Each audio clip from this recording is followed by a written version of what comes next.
We've learned that piling up material goods cannot fill the emptiness of lives which have no confidence or purpose. The symptoms of this crisis of the American spirit are all around us. For the first time in the history of our country, a majority of our people believe that the next 5 years will be worse than the past 5 years. 2/3 of our people do not even vote.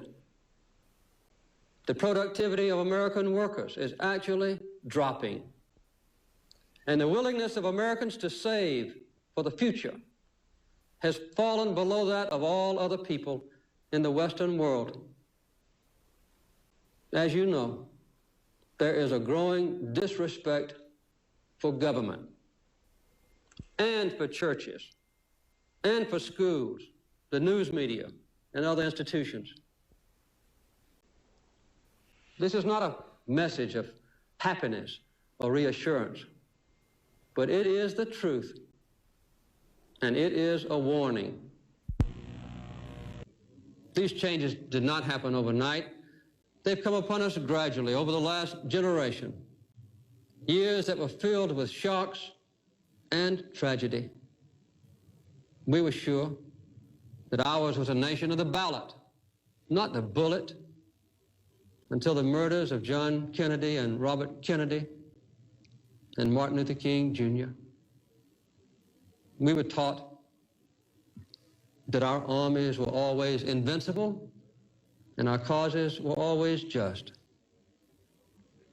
only to suffer the agony of Vietnam. We respected the presidency as a place of honor until the shock of Watergate. We remember when the phrase "sound as a dollar" was an expression of absolute dependability, until 10 years of inflation began to shrink our dollar and our savings.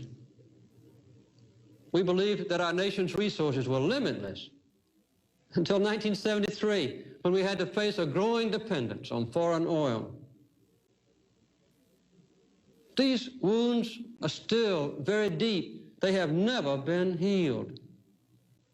Looking for a way out of this crisis, our people have turned to the federal government and found it isolated from the mainstream of our nation's life. Washington, D.C. has become an island. The gap between our citizens and our government has never been so wide. The people are looking for honest answers, not easy answers. Clear leadership, not false claims and evasiveness and politics as usual. What you see too often in Washington and elsewhere around the country is a system of government that seems incapable of action.